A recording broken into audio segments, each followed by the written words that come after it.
What is up, YouTube? Today's gonna be a breakdown of a 10 unit apartment building that I almost bought. So 10 units, that's 10 doors, an apartment building in East Austin that I went under contract for but then pulled out. If you guys have been watching any other videos, my main goal this year, outside of my houses I flipped, is to buy an apartment building by the end of the year. It's currently April, a little bit early, but it's never too late to start. I was under contract for a 10 unit building in East Austin. It was a total dump. This was a place that had been heavily neglected for years. It was in a pretty seedy area, but it's so close. It's like a mile away from like all the hot new stuff. So in my head, a person that's grown up in Los Angeles and Hawaii and have been in Austin for 6 years, things are just changing. And if it's that close, it's just a matter of time. There's also a really cool, popular like sandwich shop. And I was looking at this place. I looked inside. It needs, like, if you're going to do everything by the book perfect, $300,000 worth of repairs to be made. That's like a licensed guy, insured, all electrical, all city plans, all permits. $300K, $30,000 each unit. That's a ton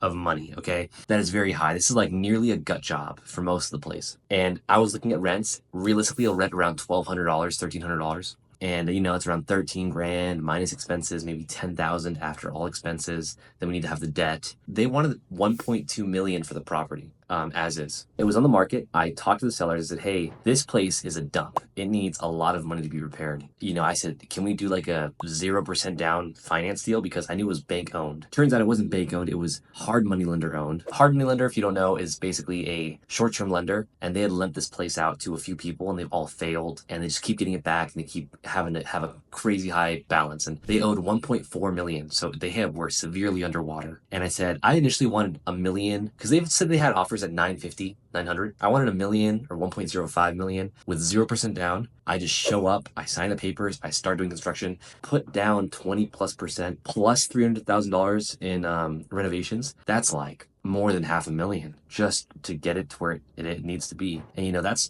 a very high capital intensive project. So in my head, I was like, if I just only do the renovation, I'll save a lot of money. I can then refinance out. I can get a new loan. I can get my money back or most of it back. And I'll own a building for pretty cheap in a pretty good area that's going to definitely go up in value. So initially they agreed. They said, sure, we'll do 0% down, which is great, but they wanted 1.2. I looked around online and I called a few people and it seemed like that it would probably be worth around 2 million. I did the math. If I were to, get it for the price, 1.2, put in 300,000 plus holding costs and then refinance, I may get most of the money, maybe underwater a little bit, like maybe 100,000, which is okay, that'll still work, but it's not ideal. Like this isn't like a super home run. And plus it's going to require a lot of money and very high interest to do. So, I was a little bit more uneasy on it, but I was like, let's just keep doing it. We're getting closer to the finish line. I also met with the owners in person in Houston, but I could tell that they were a little bit uneasy because I'm a younger guy. I walked in there.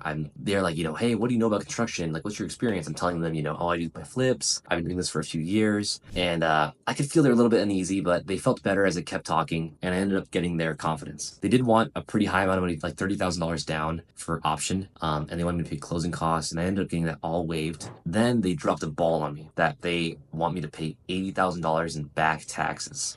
$80,000. So they had not paid taxes on the property for over a year and they didn't want to pay any more money out of pocket to close. They wanted me to pay that 80,000 and that would reduce my principal balance from 1.2 to 1.12, right? So technically I'm getting the money back, but that's a lot of cash again. So that kind of was back at square one. And at that point, I had already pitched this deal to everybody and their mom and everybody knew. And I found one guy. He actually worked for me in a few of the flips I'd done. He was a vendor and he said that he wanted to do it with me. So I got some really good words from him. He was going to bring all the money. We're going to split it I think it was 60-40. So I'd be 40%. He'd bring all the cash. He'd probably advise, maybe help out a little bit, but he works a full time. He has a business and does a lot of, he's working all the time. So he can't necessarily do it. And one other thing too is that he necessarily wasn't bringing the money. He knew two guys that had a lot of money that wanted to bring in the money. So that was kind of how it was going. So I had a partner. I got hit with an $80,000 back tax deal. Ugh.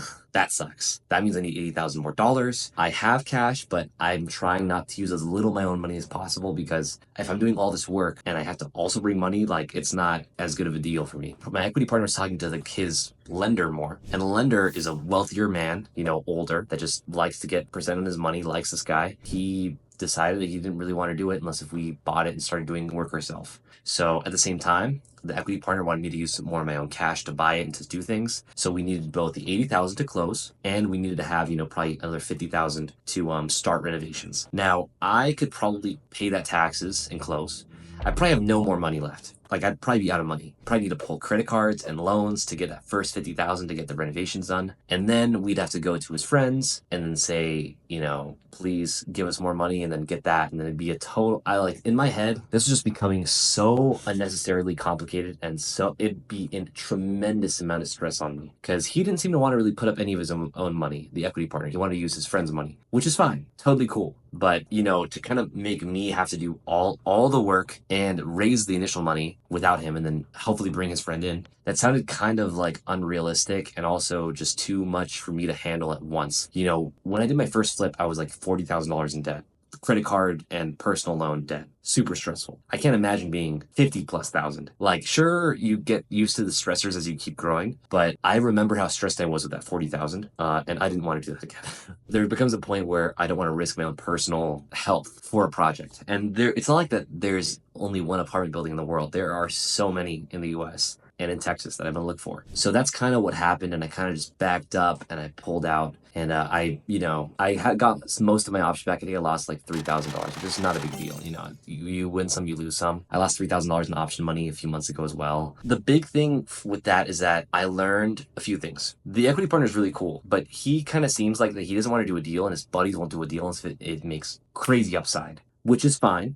Obviously I prefer, instead of having to talk to him, to talk to his friends, I can talk directly to his friends. But that's not realistic. I haven't built that relationship yet. I don't know those people. So you got to work with what you have, right? Because I'm only able to do with what I can foreseeably grab and do. Second thing too is that, man, these sellers, they just add some random thing. Like, this back taxes was never discussed for weeks prior on the due diligence. I had already had well over 15, 20 plus contractors of different trades. I had electrical guys, plumbers, drywallers, framing, roofing. I had them all come out, all give me bids. I already had a whole sheet laid out, and then they threw that at me at the end. And, I don't know if they just expected me to just have like a bunch of wealthy friends that I could just call and pay 80K. But on top of that too, like the fact that after everything's done, we still need to have like another 50 grand, 100 grand in the deal. Like, let's say if I had that deal for 900K, steal, 1.2 million, probably 1.25, all in after it's renovated, and then refinance it out for 1.8. Because one other thing I forgot to mention is that I actually met the owner that owned the building across the street, the apartment building. He owns a 10-unit building. He had a few 2-bed units. Mine were all 1-bed.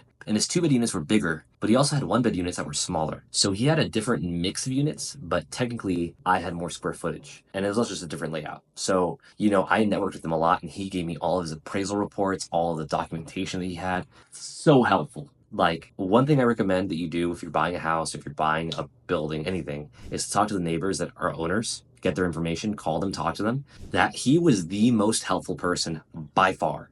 I talked to a few banks. They're talking to you, but they don't really, want to help you. And the sellers are telling me all the best things. Like, they're giving me the best case scenario, and you can't listen to that. But he was realistic. He told me like, this place is an eyesore.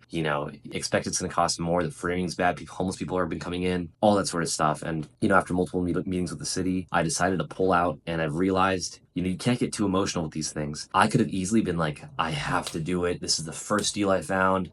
Put myself in so much tremendous stress. We would have closed, I think, a week ago, and it just would have not been worth it. Like, I would have for sure have been in a deeper hole after than I was before, significantly more stressed. And this is not a huge deal. Like, it's a 10-unit building. It's not a 500 unit. Okay, this is a small deal in apartment building sense, but because it's in Austin, it's so expensive. So it's a little bit unfortunate to pull out, but it is what it is. You always got to keep learning. I've already offered in like 2 other places. I got words back, pretty much no on both, which is fine. Because really I'm looking for a seller finance type deal or a very good deal. With these apartments, with flips, I just have to get very low cash, right? Steal deal. Like, I'm earning money just buying it. Like, I'm creating equity. There's equity spread. With these apartments, I have to do 1 to 2 things. One, it has to be a seller finance deal where they're willing to hold the note for like 7 years and put down 5-10%, whatever, just like not anything crazy, and then have an investor come in and bring in that money, and it still cash flows. Or number 2 is I find a cash deal that is like in disrepair, like this place. But the thing is that the reason this didn't really work is because they weren't willing to go down in price enough to warrant It was kind of a mix of both actually, because it was both a seller finance deal and it was in disrepair. And I guess it wouldn't matter, but the thing is that I would have been a lot more okay with the 0% down at 1.2 if they gave me a longer balloon. So a balloon, if you don't know, is how long the loan term is. They only gave me 1 year, and there's nothing wrong with that per se. It's just that the cost of holding the loan would have been like 8 to 9,000 a month. And keep in mind, this place needs a lot of work. Like, it's not gonna be rented out for at least 2 months. Like, at least one unit's not gonna be rented out for 2 months. So that's 20 grand on top of just like holding costs. It'll be more, but that's like pure like $400 a day, $300 a day, just gone. And 1 year, like with a lot of banks that are doing these bigger loans, like a million plus loans, they need longer times for you to prove that you can rent the place out and it's stabilized. And if I, renovate it, let's say best case scenario, 3 months, done, everything's nice. I get rented out. Best case, 1 month, rented out. I got 6-ish months, right, of rental data. That's pretty short. I'm gonna probably have to get a worse rate than I would otherwise, because it's pretty short. And I just didn't see a way unless if all the stars aligned, which is impossible because I flipped enough houses to know that the stars never align. And if they do, there's always like Jupiter's like way off. So I decided to pull out. It is a bummer. We're going to keep looking. I'm currently going to be probably looking more out of the city, in surrounding cities like Waco, Killeen, and south like Corpus. I'm also going to probably be looking at Mission, McAllen. And yeah, we're just going to keep grinding away. I already made my prior video about quitting my job. It's a little bit stressful. I've been reading a ton, but you know how it is. I'll see you guys in the next one. Hope you guys are having a wonderful day. Thank you so much for watching the video. If you like what you see, be sure to like, rate, comment, subscribe, and peace out.